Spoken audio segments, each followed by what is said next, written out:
I'm Jason UFC, and today we have a story about UFC undefeated welterweight fighter Ian Machado Garry versus Geoff Neal is scheduled for UFC 292 in Boston.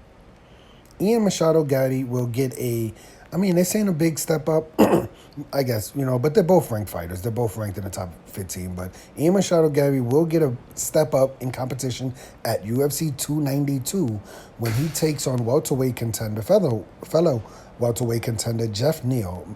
Ian Machado Garry, who is currently 5-0 in the UFC, right? Will attempt to put a signature win on his undefeated resume in a matchup with Geoff Neal. Geoff Neal is 7-3 in the UFC on at the August 19th event, which takes place at the TD Garden in Boston. The main card airs on pay-per-view following prelims on ESPN and ESPN Plus. Okay, let's just move on. Gaddy coming off of a first round TKO victory over Daniel Rodriguez at UFC on ABC in May. Was that last month? He's earned 3 of his 5 victories by knockout and is already 2-0 inside the octagon in 2020. He's trying to go for Fight of the Year. Geoff Neal will attempt to rebound from a submission loss against Shakov Rachmanov, my boy, in the fight of the night at UFC 285 in March. He missed weight for the first time in his career prior to the fight, which ended back-to-back wins over Vicente Luque and Santiago Ponzinibbio. Okay. But yeah, when I first saw this fight, I was just like, man, Geoff Neal must have pissed somebody off in the UFC, because if you think about it, Shakov Rachmanov, he was 16-0 when he was facing Geoff Neal. Currently 17-0. Shakov Rachmanov, my boy, 17-0, no decision victories. All of his fights have ended by submission, TKO, and KO. Right, so he's a serious problem. So Geoff Neal loses that fight, submission loss, third round. I believe it was in the third round.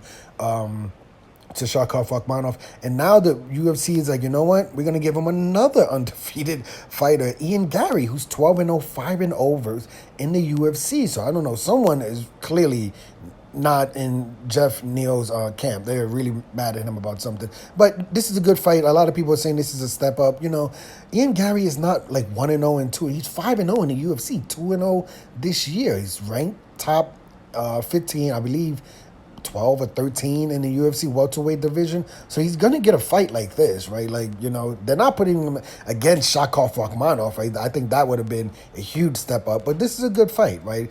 To see where Geoff Neal is in his career. Does he make weight for this fight? Missing weight in his last fight, that's not a good sign, So he definitely has to at least make weight. But the fight versus Shakov Rachmanov, it was a good fight. It did go 3 rounds. It wasn't like necessarily competitive. It's just Geoff Neal is a tough, really, really tough fighter. So we'll see how good Ian Machado Garry is. I would say I'm probably leaning more towards Ian Machado Garry in this fight, but Geoff Neal is a live dog and definitely could win this fight, so it should be a good fight. This fight will most likely be 3 rounds. It should most also likely be on the main. It should be on the main card of the pay-per-view, right? I would imagine this fight will be happening in Boston. So it's going to be a great fight. Like I said, the UFC welterweight division is undoubtedly my favorite division. I am a MMA casual, so don't quote me,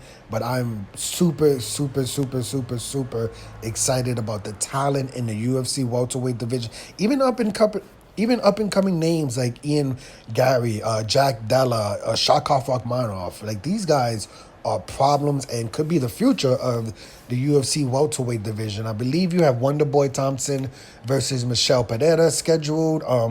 Vicente Luque versus RDA. I believe that fight is going to be scheduled. I think it's Jack Della versus Sean Brady. I don't know if that. I think I saw that real quick, but that may be the next fight. So there's a lot of fights happening in the welterweight division. We're still waiting on news about Leon Edwards, the UFC welterweight champion. When it's his next fight, it should be versus Kobe Covington. So maybe after UFC 290, we'll get some reports on that, or maybe after UFC 291, sooner or later, we'll figure out who's going to be fighting for the UFC welterweight championship. We're also waiting on excuse me. We're waiting on news from Hamzat Chimaev. We don't know what's happening. Is he in the welterweight division? Is he in the middleweight division? I have no idea. What's happening with Shavkat Rakhmonov? My boy, 17-0, coming off of a very impressive fight of the night win, third round win over Geoff Neal. Who's next for Shavkat Rakhmonov? Shavkat Rakhmonov now ranked, I believe, in the top 7, right? I think he's 7th or 6th in the UFC welterweight division. Someone's going to have to fight him. Who else? Kamal Usman. What's happening with Kamal Usman?